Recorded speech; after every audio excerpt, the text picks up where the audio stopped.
Chapter 43. We weren't always homeless, Zero said. I remember a yellow room. How old were you when you, Stanley started to ask, but couldn't find the right words. Moved out. I don't know. I must have been real little because I don't remember too much. I don't remember moving out. I remember standing in a crib with my mother singing to me. She held my wrists and made my hands clap together. She used to sing that song to me, that one you sang. It was different, though. Zero spoke slowly, as if searching his brain for some memories and clues. And then later, I know we lived on the street, but I don't know why we left the house. I'm pretty sure it was a house and not an apartment. I know my room was yellow. It was late afternoon. They were resting in the shadow of the thumb. They had spent the morning picking onions and putting them in the sack. It didn't take long, but long enough so that they had to wait another day before heading down the mountain. They wanted to leave the first hint of daylight, so they'd have plenty of time to make it to Camp Green Lake before dark. Stanley wanted to be sure he could find the right hole. Then they'd hide by it until everyone went to sleep. They would dig for as long as it seemed safe, and not a second longer.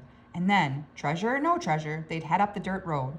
If it was absolutely safe, they tried to steal some food and water from the camp kitchen.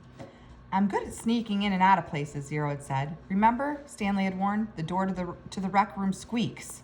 Now, he lay on his back, trying to save his strength for long days ahead.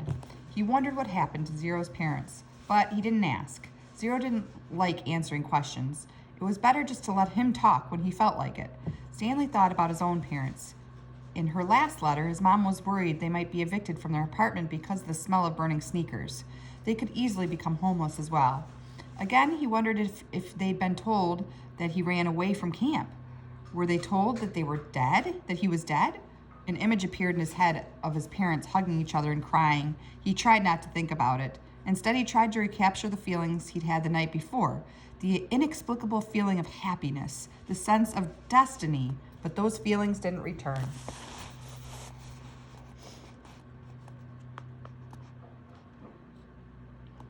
Well, you got the whole page on this one. He just felt scared. The next morning, they headed down the mountain. They dunked the caps in the water hole before putting them on their heads. Zero held the shovel, and Stanley carried the sack, which was crammed with onions and 3 jars of water. They left the pieces of the broken jar on the mountain. This is where I found the shovel, Stanley said, pointing out a patch of weeds. Zero turned and looked up toward the top of the mountain. That's a long way. You were light, Stanley said. You'd already thrown up everything that was inside your stomach. He shifted the sack from one shoulder to the other. It was heavy. He stepped on a loose rock, slipped, and fell hard.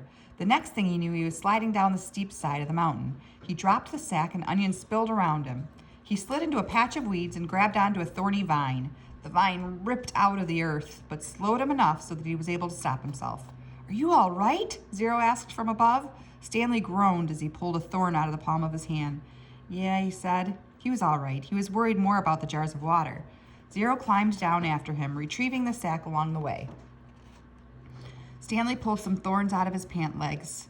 The jars hadn't broken. The onions had protected them. Those good old onions.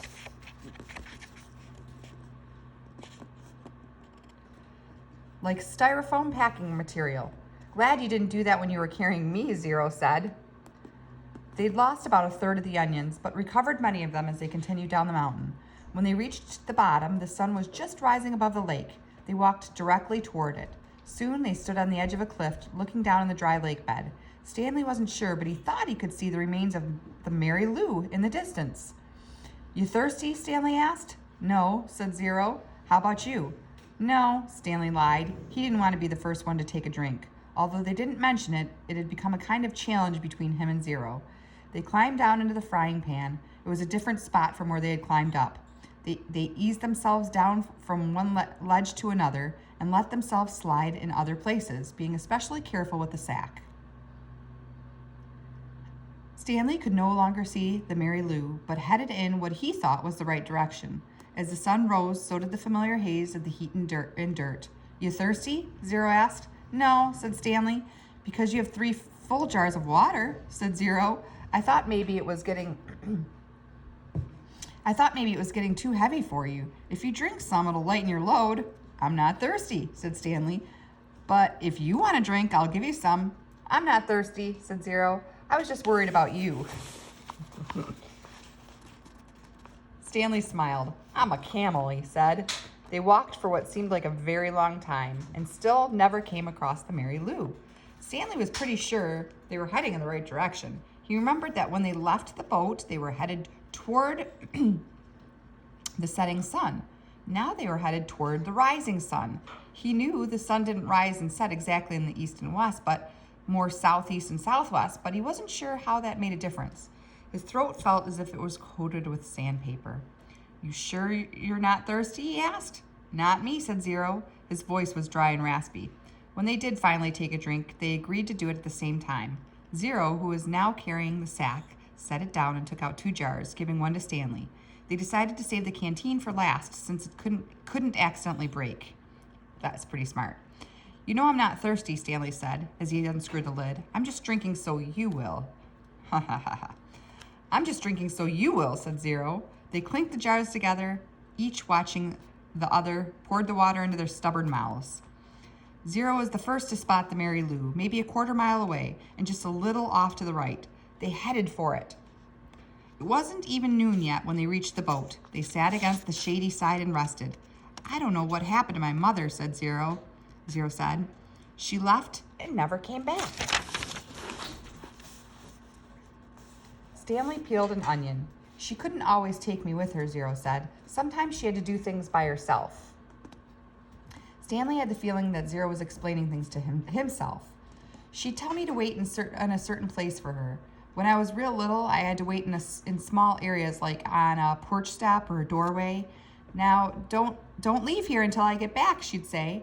I never liked it when she left. I had a stuffed animal, a little giraffe, and I'd hug it the whole time she was gone.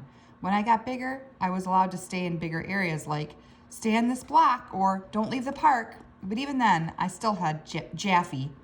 Stanley guessed that Jaffy was the name of Zero's giraffe. And then one day, she didn't come back, Zero said. His voice sounded suddenly hollow. I waited for her at Laney Park. Laney Park, said Stanley. I've been there.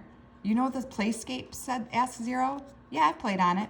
I waited there for more than a month, said Zero. You know that tunnel that you crawl through between the slide and the swinging bridge? That's where I slept. They ate 4 onions apiece and drank about a half a jar of water. Stanley stood up and looked around. Everything looked the same in all directions. When I left camp, I was heading straight toward Big Thumb, he said. I saw the boat off to the right, so that means we have to turn a little to the left.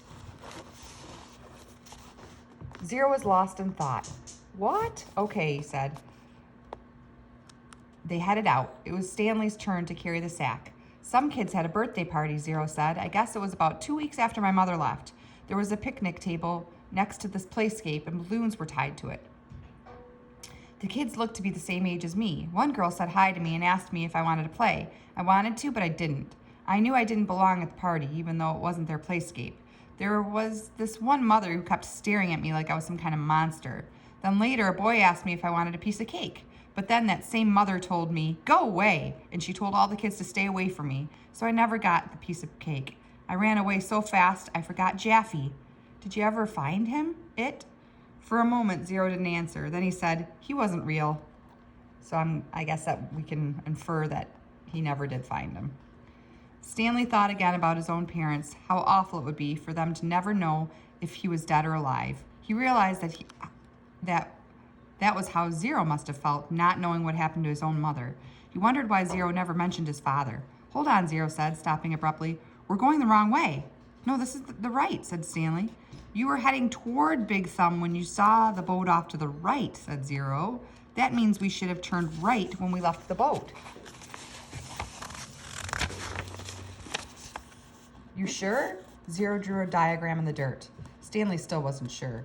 We need to go this way, Zero said, first drawing a line on the map and then heading that way himself. Stanley followed. It didn't feel right to him, but Zero seemed sure. Sometime in the middle of the afternoon, a cloud drifted across the sky and blocked out the sun. It was a welcome relief. Once again, Stanley felt that destiny was on his side. Zero stopped and held out his arm to stop Stanley too. Listen, Zero whispered. Stanley didn't hear anything. They continued walking very quietly, and Stanley began to make out the faint sounds of Camp Green Lake. They were still too far away to see the camp, but he could hear a blend of indistinct voices. As they got closer, he occasionally could hear Mr. Sir's distinctive bark. They walked slowly and quietly, aware that their sounds travel in both directions. They approached a cluster of holes. "Let's wait here until they go in," said Zero. Stanley nodded. He checked to make sure there was nothing living in it. Then climbed down into a hole. Zero climbed into the one next to him. Despite having gone the wrong way for a while, it hadn't taken them nearly as long as Stanley had expected. Now they just had to wait. The sun cut through the cloud, and Stanley felt its rays beating down on him. But soon more clouds filled the sky, shading Stanley and his hole. He waited until he was certain the last of the campers had finished for the day. Then he waited a little longer. As quietly as possible, he and Zero climbed up and out of their holes and crept toward camp. Stanley held the sack in front of him, cradled in his arms instead of over his shoulder, to keep the jars from clanking against each other. A wave of terror rushed over him when he saw the compound, the tents, the rec room, the warden's cabin under the 2 oak trees. The fear made him dizzy. He took a breath, summoned his courage, and continued. "That's the one," he whispered, pointing out the hole where he had found the gold tube. It was still about 50 yards away, but Stanley was pretty sure it was the right hole. There was no need to risk going any closer. They climbed down into adjacent holes, which we know adjacent means next to each other, and waited for the camp to fall asleep. And we'll stop there. I think that's the end of this chapter.